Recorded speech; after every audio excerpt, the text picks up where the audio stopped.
RPN, the Roddenberry Podcast Network. This episode of Mission Log is brought to you by ExpressVPN. Take back your internet privacy today and find out how you can get 3 months free at expressvpn.com/missionlog. Mission Log, a Roddenberry Star Trek podcast, episode 367, Things Past.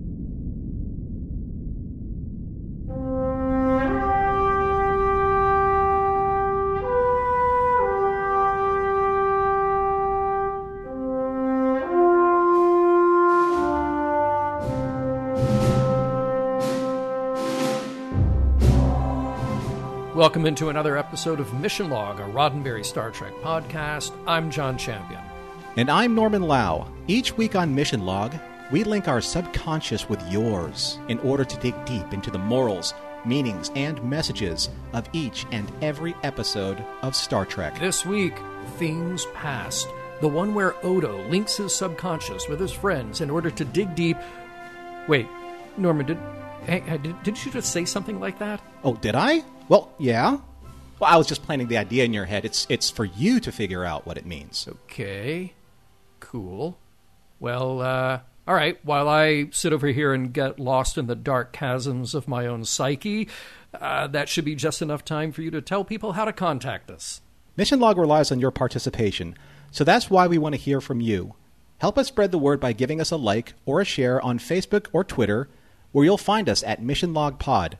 Tell others about us there, and if you're inclined to leave us a review at Apple Podcasts, we'll be grateful, and we'll share those in a future supplemental.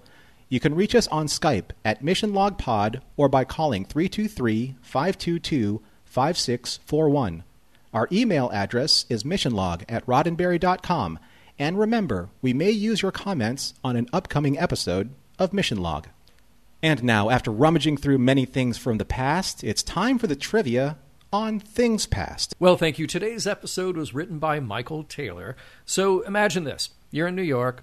You're really trying to make it as a musician, but then you dabble in writing, so you send in a spec script that gets turned into one of the most beloved episodes of a series. That was Michael Taylor when he wrote the pitch for The Visitor on DS9. Here we are a bit later, and he pitches a story to the producers about our DS9 characters being trapped in each other's dreams. Well, it was closer to an Inception-style story where the characters wake up from a dream only to find that they are now in someone else's dream, and so on and so on. The producers really liked it, but then they asked him to make it darker and grittier. So he did. Now, what the producers liked was partly the idea of returning to Terok Nor, but without doing a time travel story or a holodeck simulation or some other oft-used Trek trope. So this kind of gave them the excuse they were looking for. But it wasn't just Michael's story. As you can imagine, you have a big staff of writers and producers at DS9. You had the stalwarts like Ronald D. Moore really putting their stamp on the final product. It was Ron who made the focus on Odo's past. Then we have the director here, LeVar Burton. No introduction necessary for the TNG veteran and longtime graduate of the Star Trek directing school. He was pleased to do this gritty episode of DS9 and even called it Nightmare on Odo Street. Now, I was very happy to read in Terry J. Erdman's book, Hey Terry, that LeVar Burton loves to do practical effects. So if it can be done on stage, on camera, and without the use of digital or post-production effects, he will always lean that way. You can spot a few moments like that in the final show, heavy use of fog or lighting effects to distract the audience, then lead us to a reveal. Let's talk about guest stars. Well, we welcome back, as always, recurring guest stars Andrew Robinson and Mark Alaimo in prominent position here. On Terok Nor, we encounter some new faces as well, like the Bajoran Belar, played by Victor Bivine.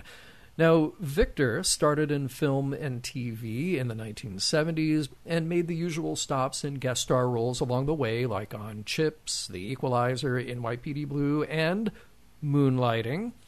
He made the transition to producer and writer, though, and even cranked out a show for MTV, The Ultimate Parkour Challenge.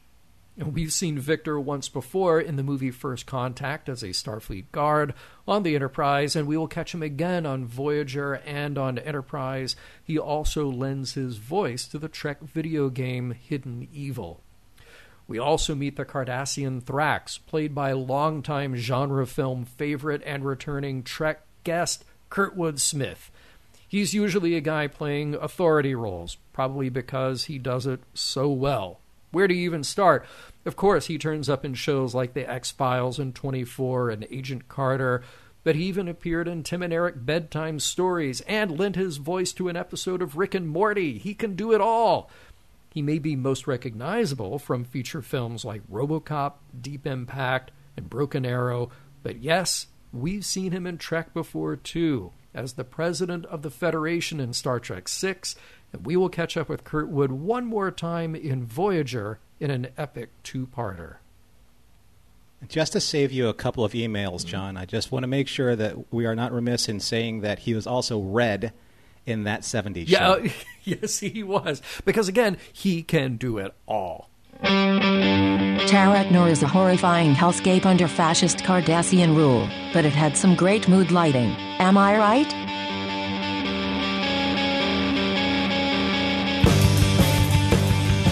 Prologue. On a runabout headed home to Deep Space Nine from a Bajoran historical conference, Captain Sisko, Dax, Odo, and Garrick are discussing the different and controversial perspectives following the conference's topic, the Cardassian military occupation of Bajor.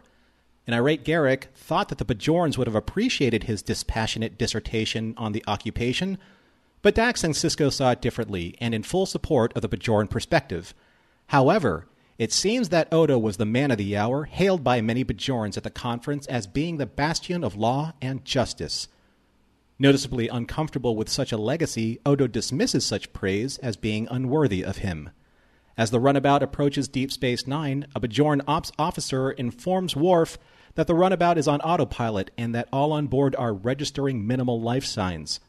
Worf and Dr. Bashir beam on board the runabout and discover that all on board are suffering some type of stasis and are barely alive.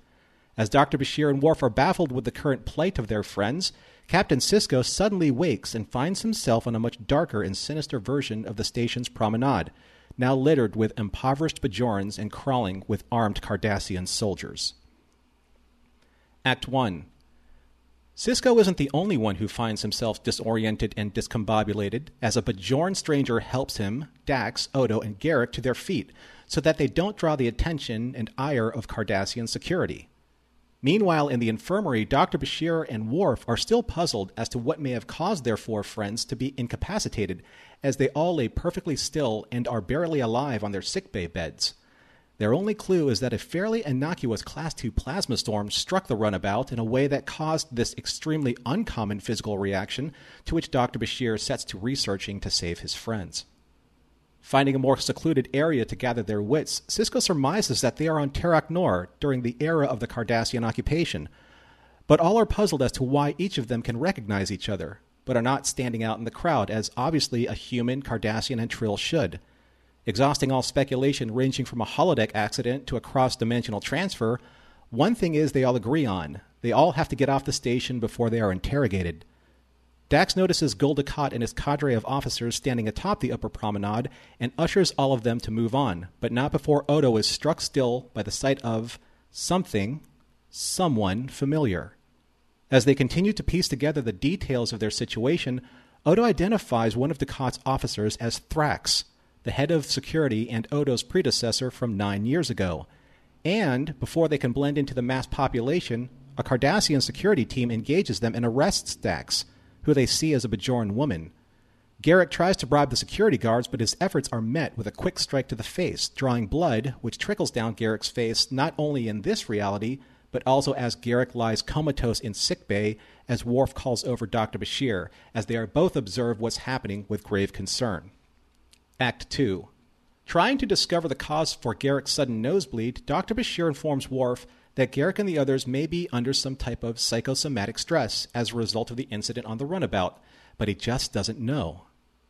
Back on Terok Nor, Sisko, Garrick, and Odo have been relocated, but not before Garrick was able to pickpocket the comp link from the guard that struck him earlier. Using the device to discover who they are in this timeline, all of them are unremarkable Bajoran men from the Rakata province, Ishan Che, Julor Goita, and, finishing Garrick's sentence, Odo says he is Timor Landi, which surprises everyone as to why Odo would know this specific name.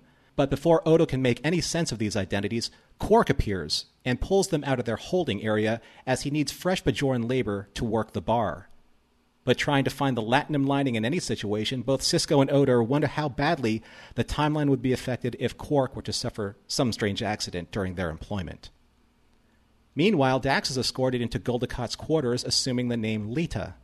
Gul Dukat has her pour 2 servings of Kanar and confesses to Lita that his position and his station as governor of Terok Nor is misunderstood and lonely, and he just wants some companionship, a friend to understand his complicated yet fair disposition. At Quark's, as their hands are filled with the refuse and scraps of meal trays, Garrick is lamenting the fact that the Cardassians were extremely messy conquerors, and such hard labor was befitting of the Bajorans' more servile nature. As Odo busses his tray towards the bar, he sees 3 Bajoran men, one of which he believed to have seen before. Odo is able to pull a little more truth from Odo, who remembers that the 3 Bajorans who they appear to be were innocent men who were publicly executed after a failed attempt on Gul Dukat's life, a fate that Sisko, Odo, and Garrick will soon share if they cannot get off the station. Act 3.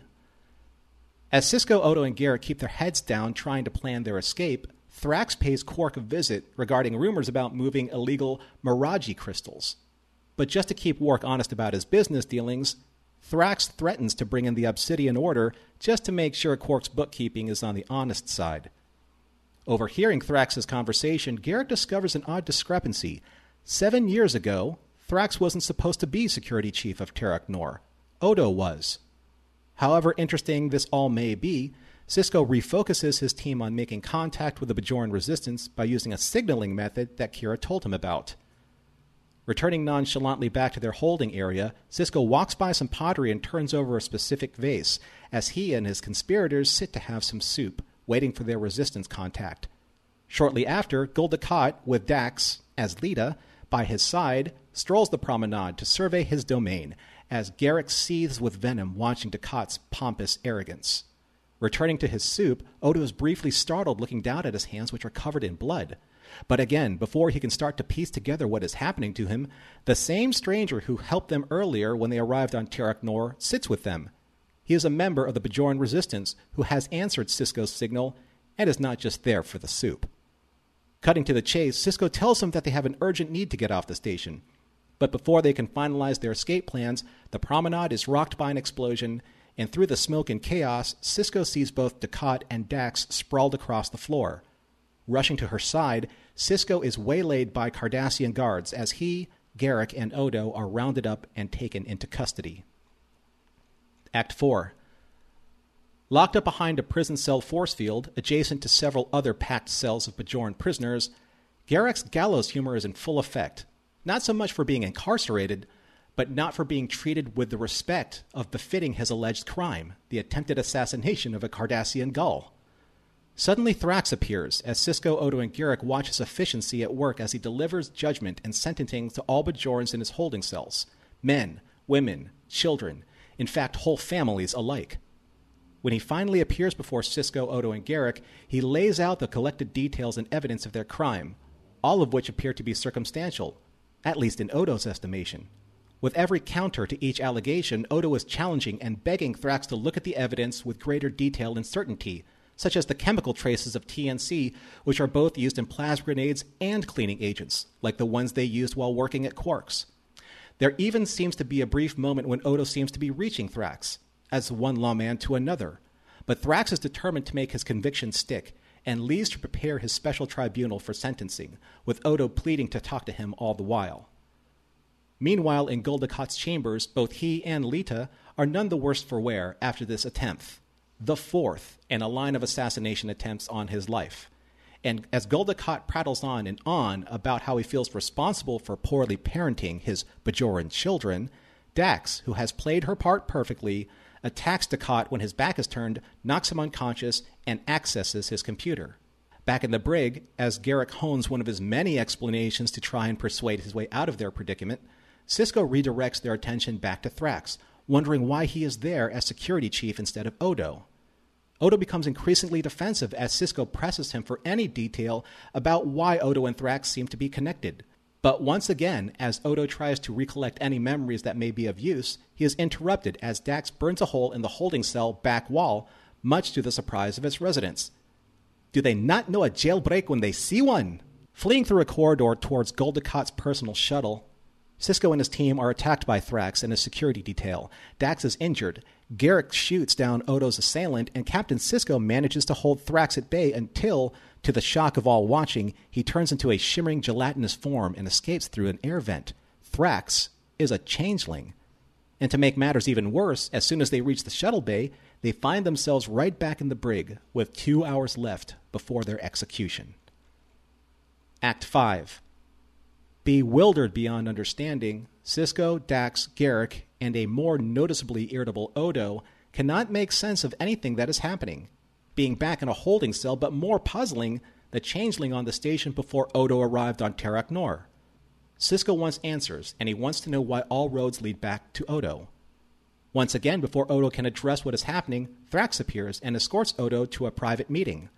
But when Thrax confronts Odo about how nothing matters in the pursuit of justice except for cold, hard convictions, Odo confesses he's not Bajoran and he's not even supposed to be there, which Thrax admits he knows and calls out Odo by name, to which all of this supposed reality comes crashing down on Odo as he finally remembers exactly what happened 7 years ago on the promenade. As Sisko, Dax, and Garak revert back into their normal appearances, they, along with Odo, observe the executions as Odo explains that he sentenced 3 innocent men to die. For 7 years, he has lived with the guilt of these murders and is now atoning for them by revealing his private shame, and in doing so, releases all of them from their catatonic states and back to their own reality. Dr. Bashir informs Odo that the common plasma storm that impacted the runabout activated certain morphogenic enzymes in Odo's brain and created a temporary great link with all in his vicinity, namely Sisko, Garak, and Dax. And since Odo was suffering from the guilt of his past sins, after leaving the Bajoran conference, those memories became the reality for all of those involved during that anomalous great link. They all saw Odo's hidden pain, his shame, and now that the truth has been revealed to all in his official report, a report that Major Kira has read and has tried to come to terms with in the last few days since Odo's recovery, she is devastated that the one man who she thought was special, the one man who she thought stood for justice, is now, as Odo completes her thought, another imperfect solid. She asks him if there were more innocents who died at the hands of Odo's vaunted justice, to which Odo could only reply, "I'm not sure. I hope so." The end. Little bonus appearance by Scotty. Aye. No, it's a jailbreak. Yeah, you cross the timelines, and because Star Trek does that. So I'm allowed to go backwards according to our rules and not forwards. Correct. That is correct. Yes. That is the mission log rule that never, ever, ever gets broken, except for all the times that we have had to answer to the temporal investigators. I will accept any penalty as long as I can meet Captain Kirk just once. You got to have him sign your pad. Yeah, that's right. That's good. Right. Hey, that opening scene, Garak, they're drinking the, I assume, Tarkalian tea. I assume that's what he was having there. I wish we had gotten everything that led up to that moment. Like, I can only imagine what Garak's speech was like.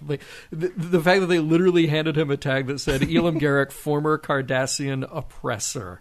Like you would need, like, in a convention full of Bajorans, you would need to single out the Cardassian as saying, oh, no, he was an oppressor. Like, really? I want to see who has the guts who's going to do that in a cosplay. Like, cosplay as Garak, but cosplay with that "hello, my name is" tag. Yes. Oh, I want that. That's so seriously. Good. Yeah. But I mean, think about it. I mean, it's like Garak. I mean, he knows what he was going to. Obviously, he, like they said, he chose to go. Yes. And then he comes away with it saying, "Boy, they treated me like a jerk." Well, what did you expect? Right. I'll bring that up again in the next segment because I think it's worth talking about it with some seriousness, but it is such a funny moment and just so perfect for Garak.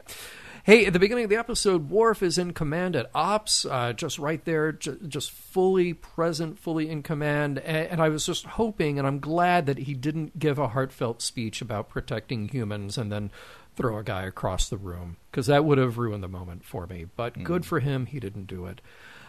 And I just have to say that for the whole episode, I love when they redress DS9 as Terok Nor. Like it's such a beautiful and impressive set anyway, and then it lends itself to that reuse when you turn it into something dingy and scary, and just well done.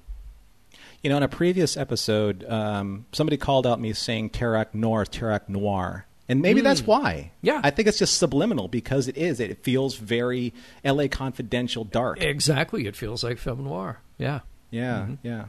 You know, I have to say, I was really getting into the dark and dinginess and the grittiness of that look right up until I saw that Bajoran contact, because I'll tell you what, that dude's hair was fabulous.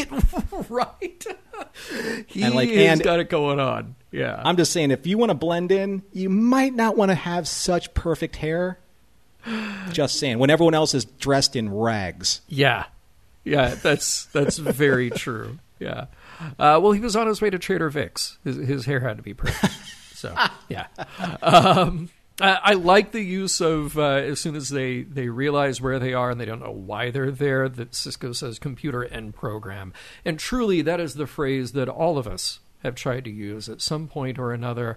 I mean, in the 24th century, I'm thinking it should just be a standard thing that when you enter a room anywhere, doing anything, you should just start with that to make sure that you're not at a holodeck simulation. Right. Yeah. And poor Dax, when they're trying to figure out where they are and what's happening, and she goes, well, some kind of cross-dimensional transfer.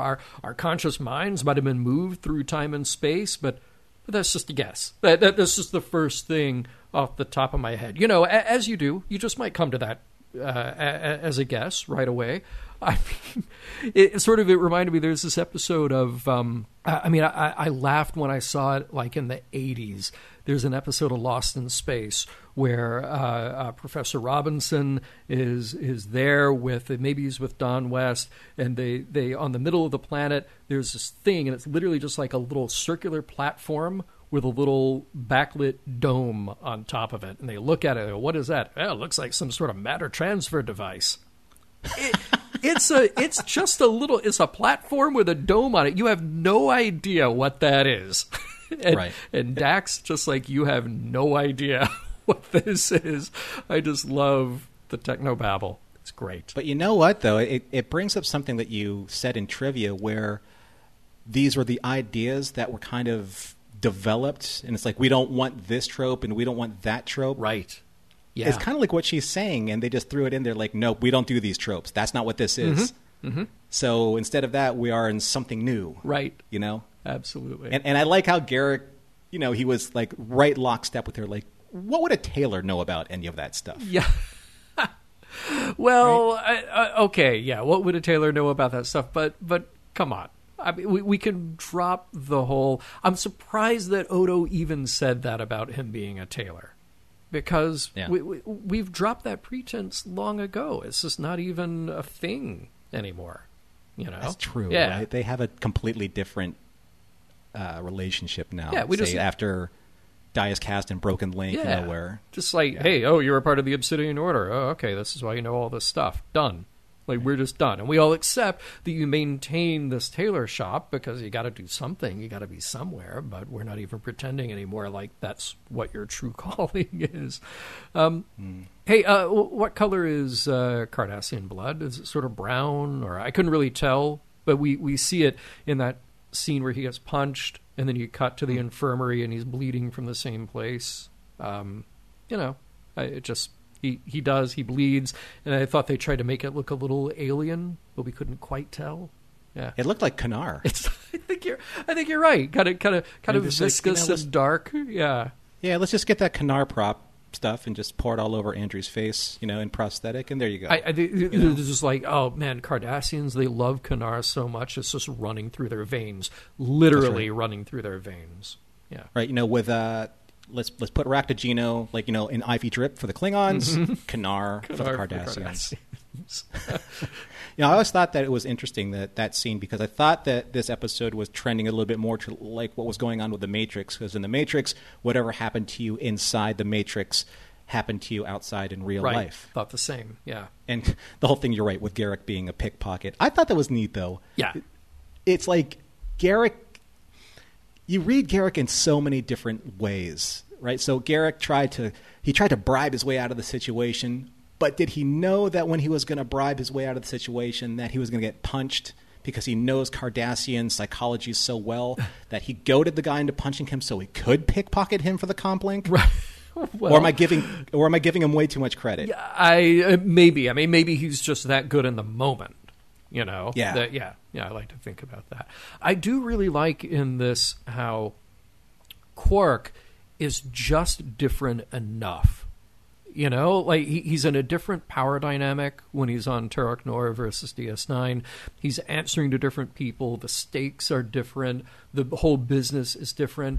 He's the same guy, but he's clearly affected by the circumstance. And Armin, we don't get a whole lot of Quark, but he sells all of that with just very minor changes in his delivery. That's just certainly a show of a great actor. So I said this in an earlier episode. I said several of my favorite characters on Deep Space Nine are either some of the secondary characters or some of the main characters, especially Quark and O'Brien. Mm-hmm. Well, now I have Garrick, Gul Dukat, and Quark in the same episode. Yeah. And I love it. That's why this episode was so exciting for me. But let's talk about Quark's kind of personality here. I always felt that he was kind of a cross between Rick Blaine and Captain Louis from Casablanca. Oh, sure. Because he was almost Rick Blaine-ish because he moves stuff through his bar, Yeah. Okay. And he kind of got those guys. I think he actually felt bad for those three and got them out to work outside of holding. I he didn't thought have to so pay too. Him squat, right? He didn't have to pay him squat, not even like a strip-a-let. Right. So that's being generous, because just getting him out of holding was good enough. Yep. And then he was after he was being interrogated by Thrax, he was kind of like the Captain Louis side of the personality, where it's how dare you? How dare you have gambling going on in this casino? Yeah. Here are your winnings. Oh, thank you. Right. Hey, everything's cool, right? Everything's cool. He just very, very quick on his feet. Yeah. Yeah, I like all of that about him. But there was something about that scene that I kind of wondered, and I wonder if you got something out of it that I didn't.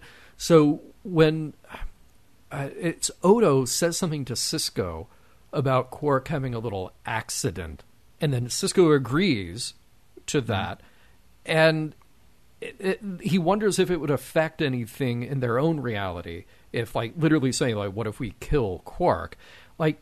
There was no payoff for that. I felt it was just out of nowhere. They threw out this idea, which is a pretty sinister idea. They have no reason to dislike or to the extent of wanting to kill the Quark in this reality, but he kind of throws it out there, and Sisko's like, yeah, I'm on board, whatever, let's do it. But that is an unexplored plot thread for something that sinister to be introduced. Yeah, I always thought that was just kind of what if he just kind of breaks his leg? That's not going to change the timeline, is it? Right. Or what if I punch him in the ear? Yeah.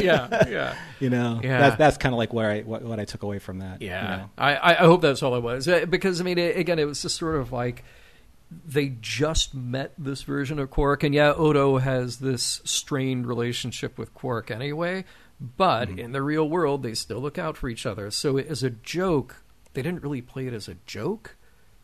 So it's if you're going to go there, I think you'd better at least have some resolution to that. I think that would have been better off between, say, Odo and Garrick, because you have Odo's a very heavy character and Sisko's a very heavy character. Both actors are very heavy actors. Right. So when you're kind of delivering these really light, quick lines, they come off differently. Yeah. Right? Yeah. I think you needed you're right. someone who's like sarcastic and wry, and that's Garrick. Right. Not Cisco. Yeah. Right. Yeah. So let's talk about Lita. Oh, yeah. Lita. Yeah. So, yeah. Yeah. Interesting choice. I mean, obviously the name resonates. But what is it now with Dax being thrown into these situations where she's just, kind of trivialized? Yeah. Yeah. And it's unfortunate because we're coming off this episode where that's exactly what happened. And now we're in this week's episode where I asked the same thing. Like, yes, Dax has to be cool and she has to not get found out. She has to go along with the game here, the situation to survive.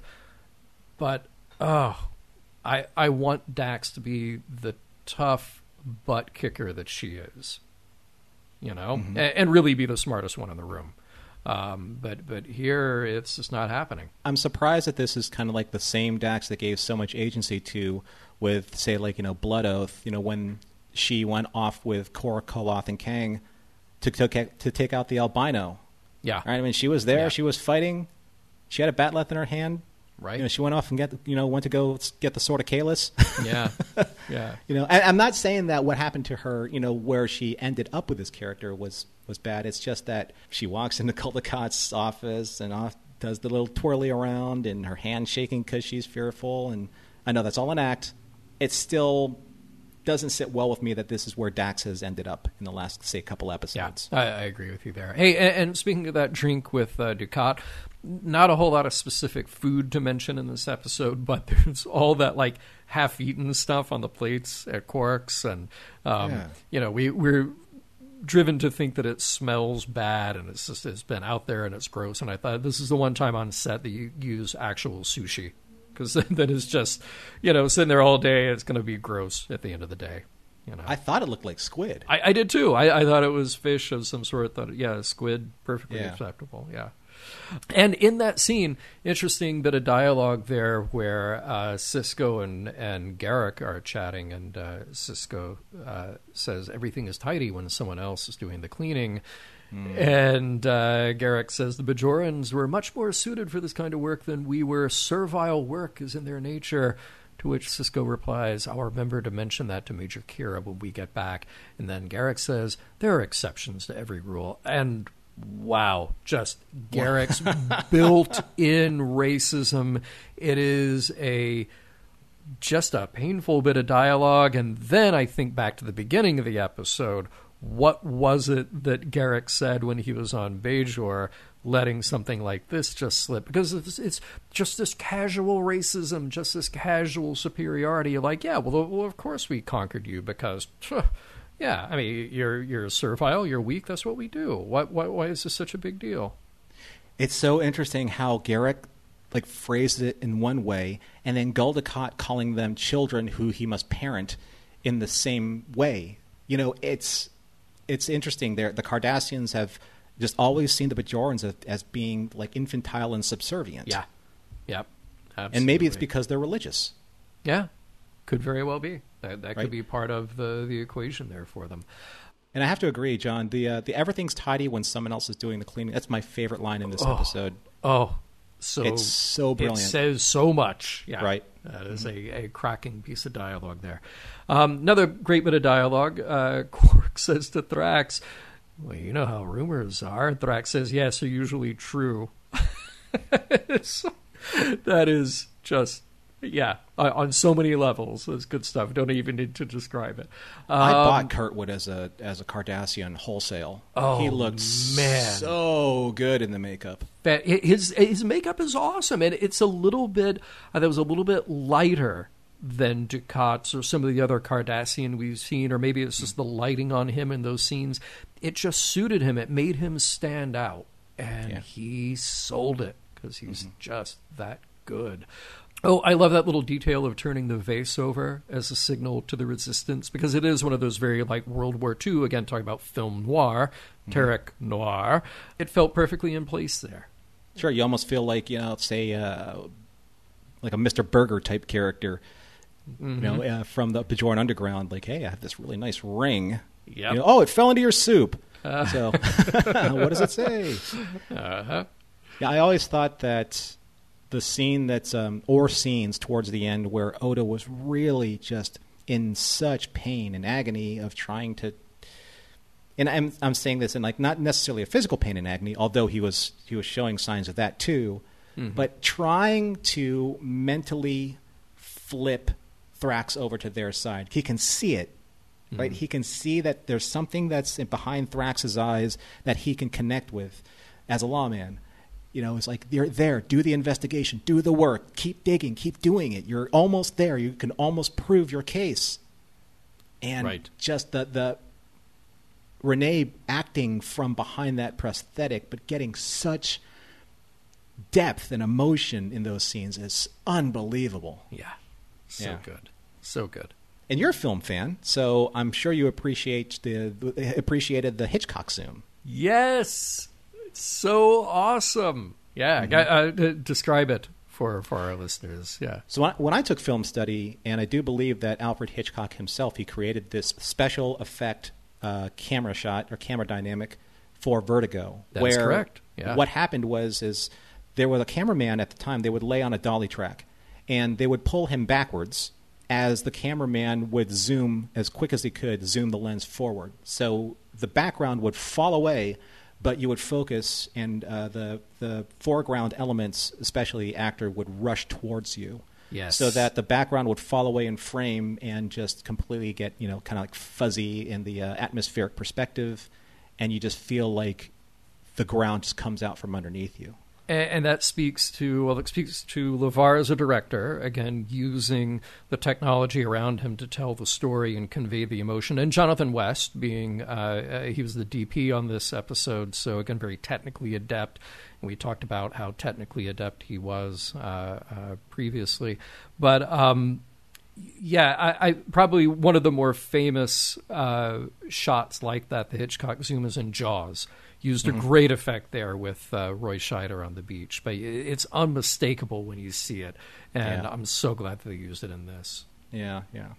And, I know that Nana has been used sparingly in these last few episodes because, as you can see, her pregnancy is progressing throughout the course of these episodes.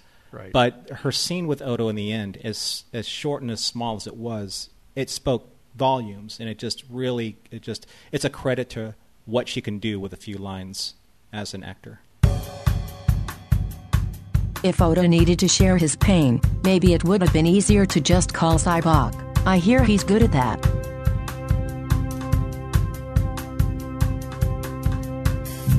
We'll discuss things past in a moment, but now a word from ExpressVPN. So, John, we advertise ExpressVPN from time to time here on Mission Log, and the big question is, why use ExpressVPN? Well, if you like to access your internet as if you're from a different country, if you like to, say, access Netflix and all the different shows and movies available depending on where you are in different locations across the globe, ExpressVPN can help you unlock thousands of new shows and movies from all of these different streaming libraries wherever you are around the world. There are hundreds of VPNs out there, but ExpressVPN is ridiculously fast. You can stream everything in HD quality and with zero buffering. And ExpressVPN is available on every device: phones, laptops, tablets, and even your TV. Yeah, so we've talked about that, how, you and I both have the ExpressVPN app on our computers and phones and tablets, and it's just one button to press to turn it on or disconnect, and it doesn't affect speeds at all, which is really, that was the biggest concern for me for having a VPN at all. But here's what's great. It really does work with streaming services. I mean, like you mentioned, Netflix or Amazon Prime, BBC, iPlayer, YouTube, so many more. It'll work. So you can choose, you can set the specific country within ExpressVPN that you want to be using. You can choose from up to, nearly 100 different countries. So I did that. I was able to change my location a few times and actually try it out. And I have to say, I love BBC News. So being able to watch BBC News live and then check out some of their archival coverage is great. And even better than that, Channel 4 in the UK, which is sort of like more entertainment-based, there's a lot of reality shows and stuff like that, but Darren Brown, one of my favorite, skeptic personalities, magician, he has a whole series on Channel 4 that I was able to watch by using ExpressVPN and looking like I was accessing their site from within the UK. So it was so easy to use. I just made sure that ExpressVPN was on, go to that little drop-down, change the location, I'm connected, and then I launched the page, and that was it. It was like magic. So if you use our link right now at expressvpn.com/missionlog, you can get an extra 3 months of ExpressVPN for free. That's expressvpn.com/missionlog. expressvpn.com/missionlog for an extra 3 months free. All right, Norman, we joked a little bit in the last segment about Garrick, in that opening scene in particular. I mean, I can only assume the worst, but it did sort of make you wonder how this conference on Bajor was set up, and what were the expectations, and what was the reality of his reception like. So there's sort of on the surface level, you can say there is definitely value in hearing different historical perspectives. And if you're doing your due diligence as an educator, as a historian, as it seems like this was a very austere event, it makes sense that you would have this. And historically, we have seen examples of old enemies becoming friends. But in a serious way, I mean, like, what did he say? And what did the Bajorans say in response? Just by having that scene with him and Cisco on Terok Nor in Quarks, and him saying, like, oh, well, the Bajorans are servile. This is just how they are. I think that informs a lot of his attitude going into this meeting, because he's holding on to that attitude even after he's left. I genuinely wonder, did he think that he was just presenting facts in a dispassionate way, or did he go in as an apologist for the Cardassians, which clearly will not win over anyone?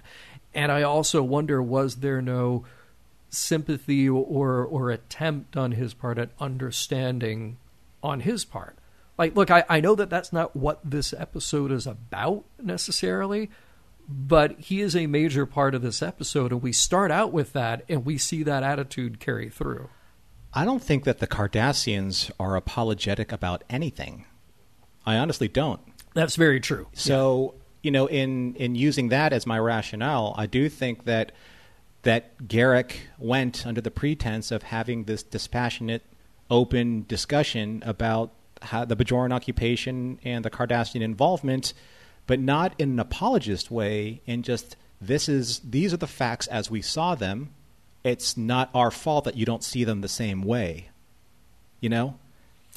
Yeah, right. Like, I it's sort of the non-apology. Like, I'm sorry that you see this way. Yeah. I'm sorry that you felt that way. Not I'm sorry for what we did. Exactly. It's like, I understand that you're upset with us thinking that you are actually servile, but that's just the truth of the matter. And, everything, right? Everything is a backward compliment or a backhanded compliment with Garrick. But it's kind of like Gul Dukat. Gul Dukat, every single time he talks about the occupation, it's like, you have no idea what I sacrificed during the occupation when this happened. You have no idea what I put myself through because your people made us, and even with Thrax is like, all of this would have been over if your people just stopped fighting.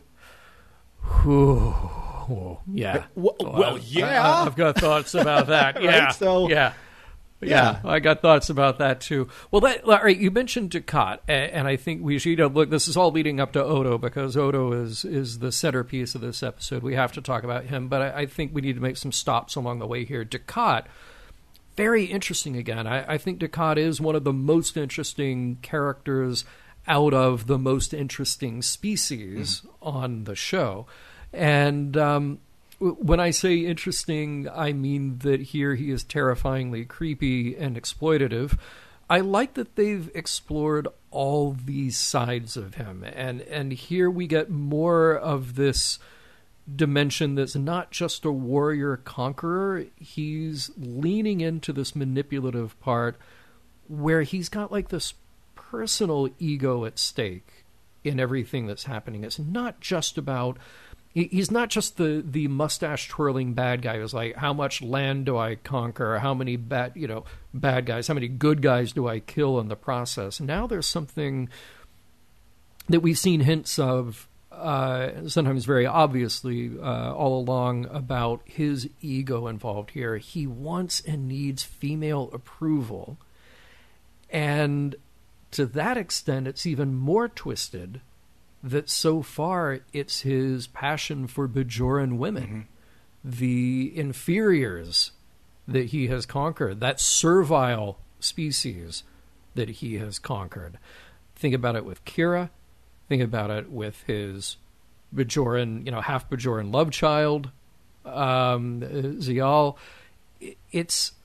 I think that this is just an incredible psychological area that we're in here, with the conqueror needing approval from those who are conquered. But it's not just sort of winning people over to his side. It's this personal and sensual, sexual thing as well. Well, we talked about this in Indiscretions, where I said that Gul Dukat doesn't feel that he's won until he's actually broken down every single Bajoran who has resisted him, or who has evaded his charm. And I think that to him that's appealing in a way. It's like there's a chase, some type of sexual predatory chase that's happening. Well, and look how far he's taken that, though. He has a child with a Bajoran woman who he resisted to kill. I mean, fortunately, he was stopped by Kira, but we think he came to his senses there as well, and understood why he was choosing not to do that.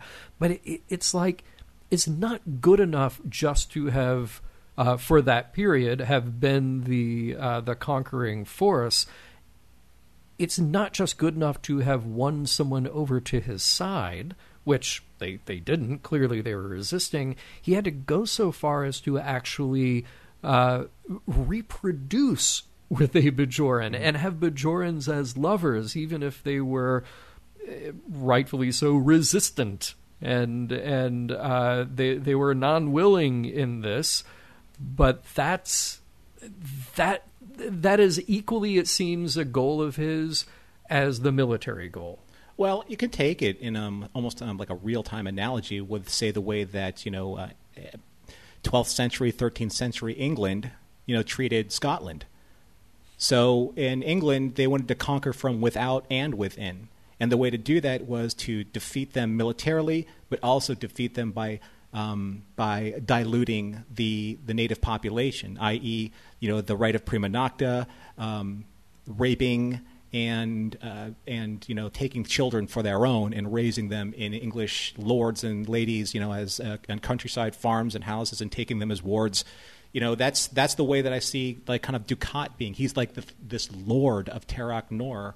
And he acts lordly, and he wants those around him to fawn over him as his servants and those who have unconditional love and respect for him. And I think that, also in such a way, let's take another example. Say Ralph Fiennes' character in Schindler's List. He brings in a Jewish servant woman and treats her actually very well, but he kind of has her around just because he knows that since you're a servant, you're not going to tell all of my secrets that I'm going to confess to you, because I need to confess to somebody, or I need to talk to somebody. But you know that if you say one word of anything that I'm saying, I'm not just going to kill you, I'm going to kill every generation of your family from now until kingdom come. So, there's this threat of annihilation that he's using that's wrapped in this charm that he has. Yeah. I mean, it's not, a new or unexplored theme. And you think about movies like The Night Porter, where there is this sort of, steeped in reality, this idea that there is this strange personal and sexual element to what happened with some people who were this, occupying, controlling force. But again, just that military part wasn't enough, or at least it informed this personal side to it as well. I think it's one of the more complex and sort of deep character elements that they've given to somebody who is a villain in Star Trek, and particularly here in DS9. Let's talk about Odo. Mm-hmm. He's the big changeling in the room here. Oh, yeah. Not a changeling, though, here. He's a solid. But this is where I'm going to get ambivalent about this episode. I am very interested in the psychology at play here. Odo's mind is working like a human mind.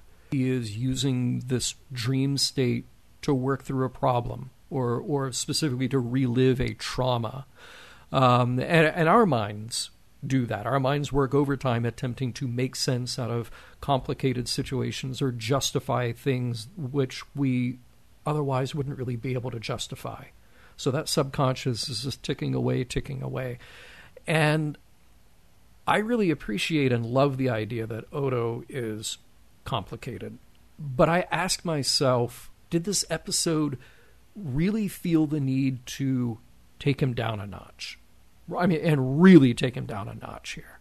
So, it wasn't good enough that he was someone who worked with the enemy and always skirted that line because he was always principled.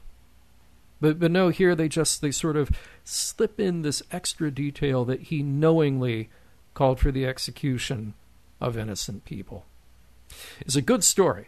It's a very good story, but does that in any way help with your appreciation of Odo's depth and complexity? See, I may have misinterpreted the episode, or maybe there's just a different layer that I see. Because I always thought that Odo, he knew that they were innocent after the fact, because he had more evidence after the second bombing that happened, several weeks later. He knew that there was circumstantial evidence, and he wanted to keep his convictions high and wrap everything up neat and tidy, but it doesn't necessarily mean that he executed innocent people. He executed people that were sentenced based purely on circumstantial evidence. And for him, that was good enough at the time. But he knew that after his investigation of the next and other subsequent bombings that I didn't do my job well enough. I let innocent people die because I didn't investigate thoroughly enough. And this is what everyone's giving me credit for. So I'm not necessarily a charlatan or a cheat or a phony. It's just I'm not the legend that everyone thinks I am. But I have to let everyone believe that because it keeps me in a position of law and authority. That's where I see his struggle. Well, I admire your optimism. No, I think that Odo, at the very least, there was and is this element of, the doubt now is gone. The doubt now is replaced by certainty. But even at the time, there was enough doubt that he was conflicted by that. And it's sort of like a condemnation of any sort of capital punishment where you have to say, look, even if there is a 1% chance that you've got it wrong, that 1% means that you put somebody to death who did not deserve it. That's not enough. That is not good enough at all. I feel like we come away from this with the idea that, we can say that a hero, and that's heroes doing a lot of work there in that phrase, but a hero can have problems, a hero can have doubts, a hero can not be perfect.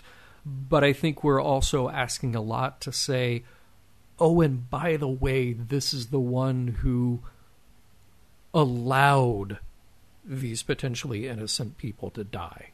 True. I see what you're getting at, but at the same time, though, I feel that I don't think that Odo was taken down a peg because of this episode. I think it just gives you more backstory to his history and why he's so doggedly determined to be so damn good at being a lawman right now is because he did screw up, right? He made that mistake, and he's like, he goes, and I wish that he said with a little bit more certainty at the end that these were the only three, because I knew I royally screwed up, and everyone's giving me credit for being this great lawman and this great constable, but I screwed up, and never again. It was just those three innocent people are on my conscience, but no one else. But he's ambiguous about it because he doesn't either remember or doesn't want to admit that he did, or maybe he just wasn't that good at his job at one point in time. Yeah. You know? And I'm okay with that. I'm more than okay with that, saying that he was not that good at his job at that time, that he has grown into it and he is better now than he was before. But man, that final scene with Kira, I think that's chilling, because he just sort of, even now, in the timeline of the show now, quote unquote, he's struggling with this idea that he did something that was not just wrong, but unconscionable. That goes against everything that he supposedly stands for and that people know him for and look up to him for. But I think that I think that in the beginning is what Sisko was trying to make a finer point of, and he said, and then the legacy was, or the legend was born. And when Odo shot him that look, it's like, I didn't want any of this. It's not my fault that I'm a legend. It's not on me. It's on them, right? It's like, I didn't ask for it. I wasn't that good of a lawman, but they think I am. And maybe that's helping me, hold down law and order on the station now and giving me some kind of respect as I walk up and down the promenade to hold my head up a little bit higher. But building up somebody into a legend and having that legend fall short isn't that person's fault, right? You know, it's like meeting your hero and seeing that your hero is a total jerk, right? It's not their fault. You're the one who, you're the one who put him up on this pedestal for the last 7 years, thinking that Odo was the greatest thing since, since ever, because he was so good at his job. He did maintain law and order up to a point, and maybe somewhere along the line, there were Bajorans that were helped by him because he did catch criminals that stole from them or did somebody harm and brought them to justice. He just screwed up this once. You know? Okay, but so let's figure out what's the alternative here. So if this had just been a part of the record, if this is something that is known, because Cardassians keep meticulous records, we know that. That's true. If this is just something that could have just been known from the beginning, and here we are 7 years later, is that 7 years enough time for somebody like Kira to process, I know what you did then, because it's part of the record, we all know, but we're still friends and we're still okay with you being the head of security on this station, and we will still trust your judgment. Like, do you think that they would still even get to that point? Well, I think you have to trust the person that you know, not the person that they were. Because you're judging them on the actions that you have placed your faith and trust and life in their hands with. Those are the actions that you're trusting. It's like Garrick. Why would anyone trust Garrick? They know who he is. They know, but nobody should. But at the same time, though, at least in my opinion, because not all of these characters are Starfleet, so you don't blanket trust them as you would a blanket trust a Starfleet officer with your life, even if you don't even know them or have met them or served with them. So every one of these characters, I believe, is operating with some level or degree of paranoia about the people on the station. They don't necessarily always 100% trust each other. They work well together, and they'll trust each other to get certain things done, protect the station or go on a mission. I mean, but Quark and Odo they're friends, but up to a point, right? Like Kira and Odo are friends, and they're close up to a point, right? And then these truths are, they are brought to the surface for these reasons. And maybe it's just she wanted to trust him more. And maybe because she's disappointed, she's like, you know what? I have better instincts than this, so why am I not listening to them? Or there's friends up to a point, but then how do you deal with, and they allowed the deaths of 3 of my countrymen? 3 people who are on my side helping to fight this injustice. Well, it was a mistake. Yeah. You know, but the thing is, I think there's a difference between knowing that they were innocent and serving them up for execution instead of not having all the facts in front of you and serving them up for execution. I think that at the time, Odo was like, I am the law and order on this station, and there's enough circumstantial evidence to convict you. That's what he was saying to Thrax. That's why I love that scene so much. He's like, do the research, dig. It's like, you're almost there. You can almost prove our innocence. He's like, I don't care about innocence. I care about convictions. Yeah. I was like, what? True to the Cardassian legal system. And I do believe that he was having an argument with himself in that scene. It was him arguing with himself in this very circular way of trying to resolve whatever logic Odo believed in, which was either law and order versus doing the work, right? You can say that, these people are guilty because I have this much to say about it. I have this much evidence, and I can book them. Or these people's lives are at stake, and if I don't do my job, somebody innocent is going to die. And that's why I find the dynamic of his character so fascinating in this. And I'm glad that Kira didn't get him off the hook or leave him off the hook at the end. Yes. Computer, end program. Oh wait, I am the computer. Oh well, I had to try it.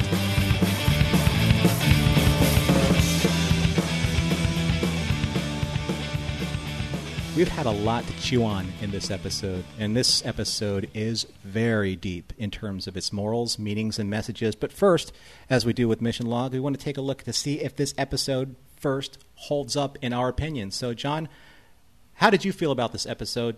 Did it hold up for you? And then we'll get into the morals, meanings, and messages. So I honestly have to say I'm a bit ambivalent about this one, because it's one of those episodes where I feel like how I rank the versus how I rank the morals, meanings, messages are going to be at conflict here. And that's always tough to figure out, well, what do you ultimately say about it? How do you ultimately rank or recommend this episode? Now, for this part, I'll just have to say that it is produced incredibly well. The production value is high. It's as high as it ever gets on DS9, particularly when you're doing a bottle show like this. It's a little different when you do something like Trials and Tribulations, where it's a showcase for special effects. The acting here is just top-notch, and it's what we expect out of DS9.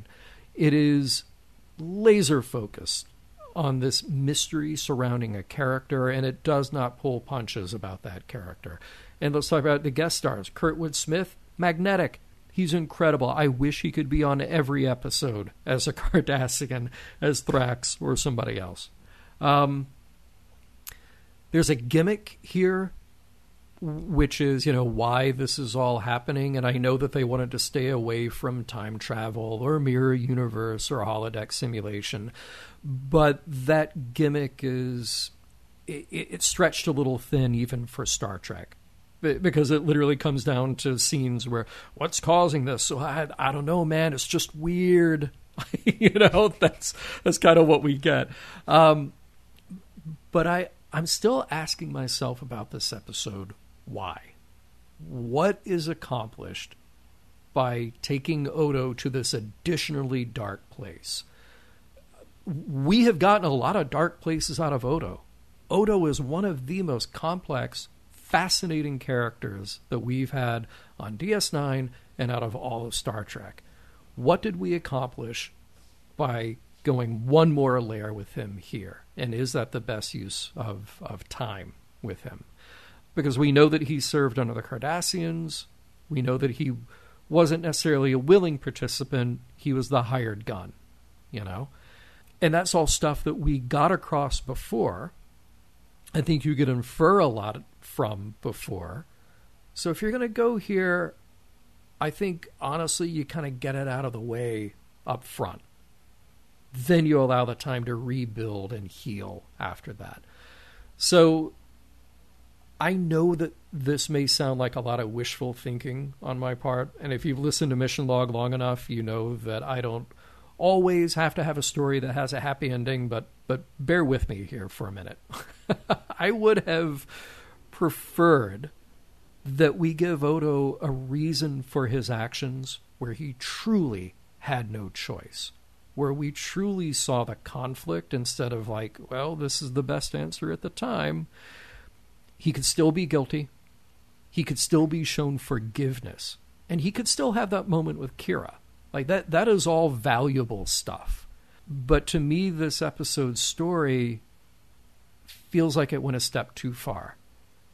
Now, I say that, but I don't want to take away at all from the quality of the acting, from the depths of story that we took, and from the attempt here.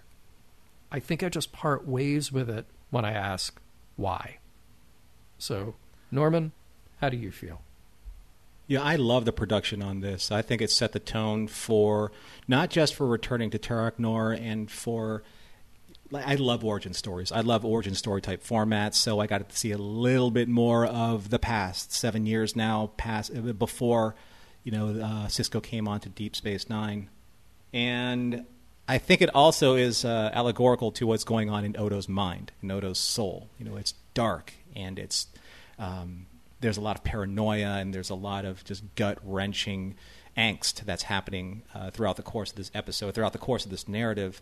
But I'm going to sacrifice a couple of the things that I said about my own notes because there's something that you said that I'd like to tap into a little bit more, and that is. Like you're trying to understand like why this took Odo down a peg. I don't think it took Odo down a peg. I don't see that part of your analysis of this episode. In what way was he taken down a peg? I think so. What we have been led to understand about Odo up to this point is that even under the worst of circumstances, even when he felt like he had no choice, he would still answer honestly and truthfully, and he had no stake in what was going on with the Cardassians. And in this episode, I feel like what we get is just to say like, well, yeah, we know all that about Odo, and maybe even if some of what he did was morally ambiguous, so sort of like the rocket scientist who worked for the Nazis, but then came to America after the fact and contributed to amazing achievements for humanity. We sort of forgive the idea that they worked under this evil regime. They weren't the ones who were pulling triggers necessarily, but we will try as best we can to reconcile their behaviors with the people that we know now. I feel like in this episode, it is a pretty short distance of time. It's 7 years, and really Odo had only been discovered, a couple of 3 years before that? He's still very young as a changeling.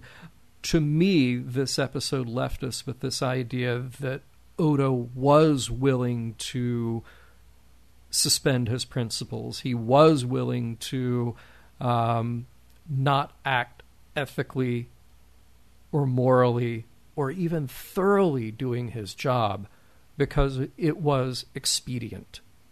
It was expedient to protect himself and his position where he was. And even under those circumstances, I think he's better than that. Well, he is now. He is now. Yeah. But I still question setting this, first of all, where we do in the series. Here we are in, early season 5. And we need to introduce this thing now that's like, it's a little soap opera-ish. Like, now Kira has to deal with the fact that he killed 3 people that were from the Resistance, and he knew at the time that they might be innocent, and might is doing a lot of work there, So no, that's true. Yeah. I mean, I get that. I guess the way that I see what happened 7 years ago with Odo was it's something that basically informed him that this should never happen again and put him on a different path of being a far more effective interrogator and detective and constable and lawman, because he can't afford to fall into that path again, or it'll destroy him. Because I think that he's always wrestling with that in the back of his mind every single time he convicts a criminal. And I think this type of a story is needed to be told, because where does somebody like Odo get the passion for his type of work, where it's unstoppable? It's like he's like an engine that keeps coming. You can't stop Odo once he puts once he sets his sights on you. Odo always gets his man. And I think that they established that very well. But I like stories like this because it's because Odo didn't get his man and caused the death of 3 innocent people that he's this way now, the better version of Odo. And I don't think that necessarily takes him down a peg as a character development. I think that actually makes his character history richer, in my opinion. Just to see that there's something that's eating away at him all the time. And everyone who thinks that he's this legendary lawman and bastion of order and justice, he knows that he's walking a fine line between being discovered for what he did and throwing away kind of like the goodwill of the people that he's serving. He can't afford to do that, or else he's going to lose the confidence of the people on the station. But at the same time, though, he knows that a moment like this could expose him for being something other than what people believed his legend is.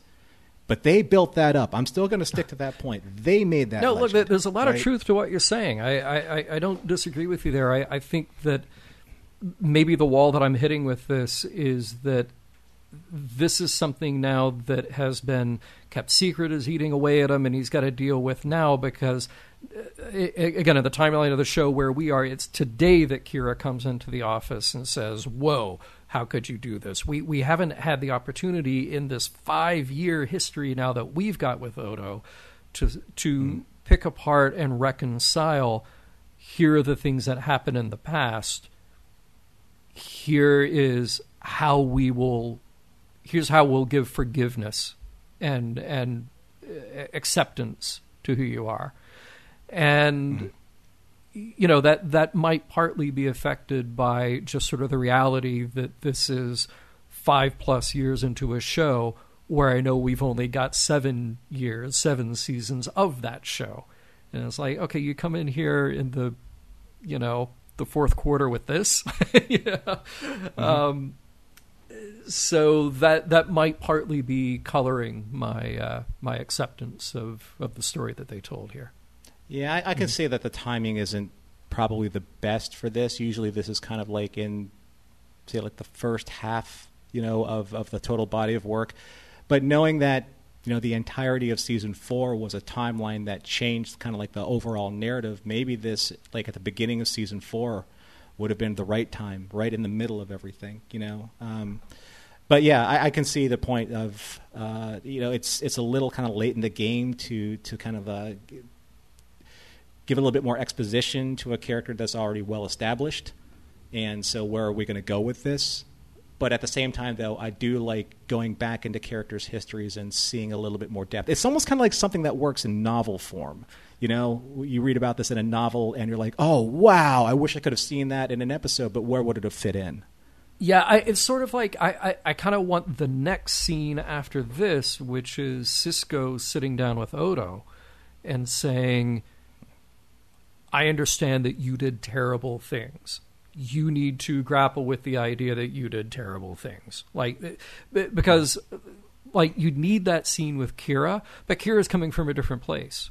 Kira's coming from this place of very personal investment, personal hurt in her friend and in the political situation that informed everything about her up until then.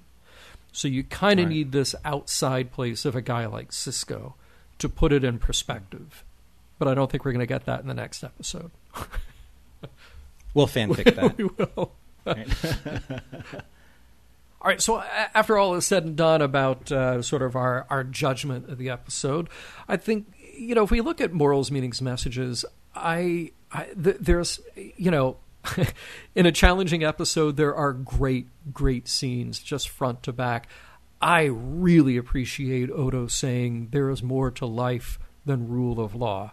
He says that to Thrax, and it comes right after Thrax is admonishing the Bajorans who would dare to fight back against the occupation, calling them terrorists, that they only have themselves to blame for the violence that they find themselves in. If they would just be good and not fight back, then it would all be over.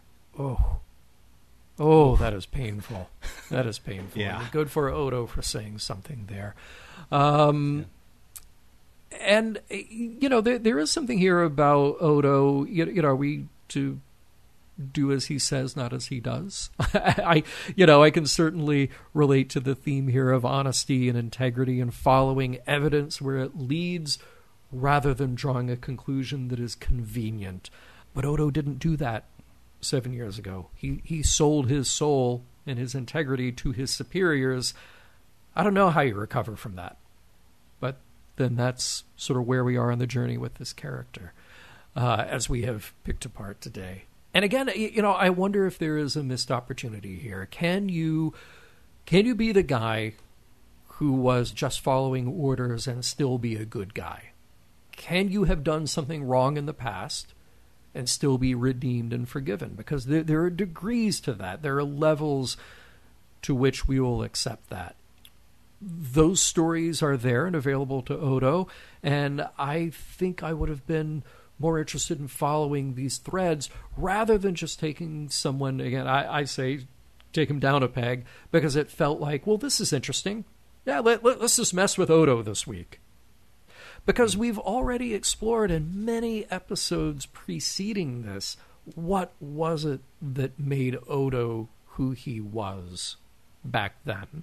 And again, I will concede that maybe if this story had fallen somewhere in the first couple of seasons, back when there really was that contentious relationship with Kira, back when we were getting to know who this Odo guy is and where does he stand, then maybe that would have been the kickoff point to get us to where we are now.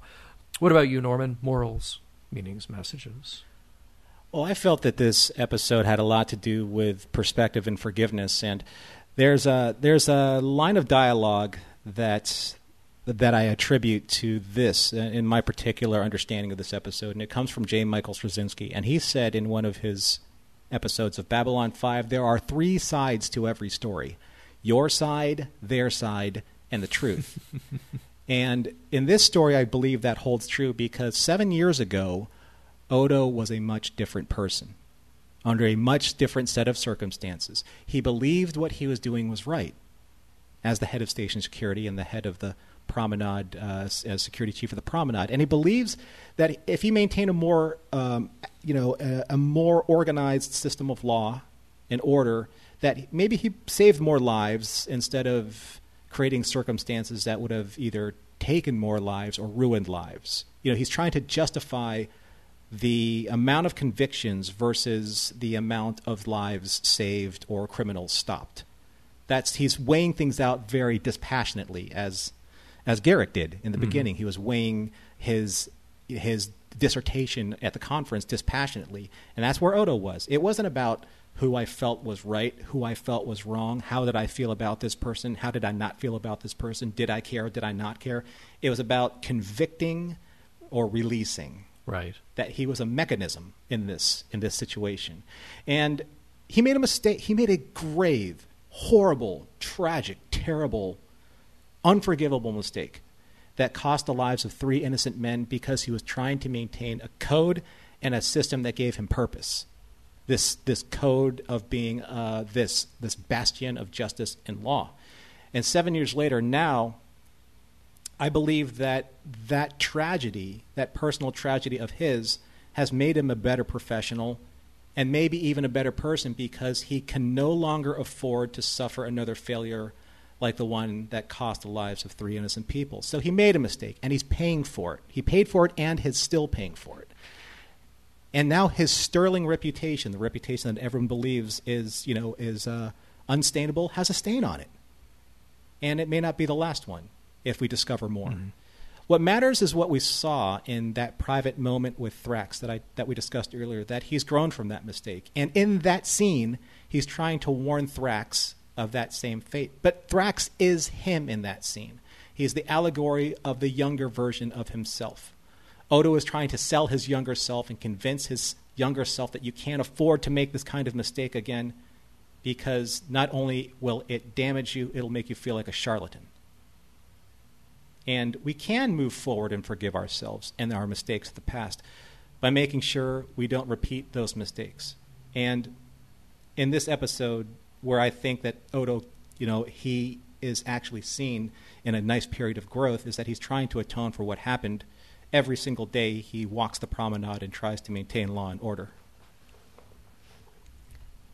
Mission Log is produced by Roddenberry Entertainment. Executive producer, Rod Roddenberry.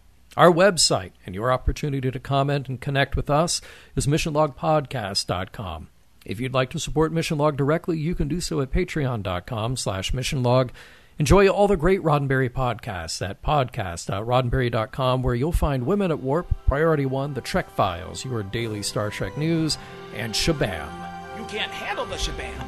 For more Star Trek news and discussion, be sure to visit trekmovie.com. On the next Mission Log, The Ascent.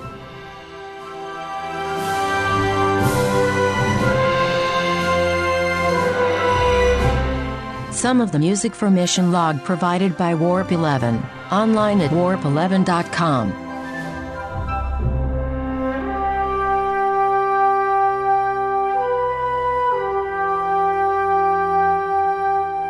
You want to know my dark secret? My grandfather was the software automatic mouth on a Commodore 64, but let's keep this between us. I mean, don't put it on the internet or anything.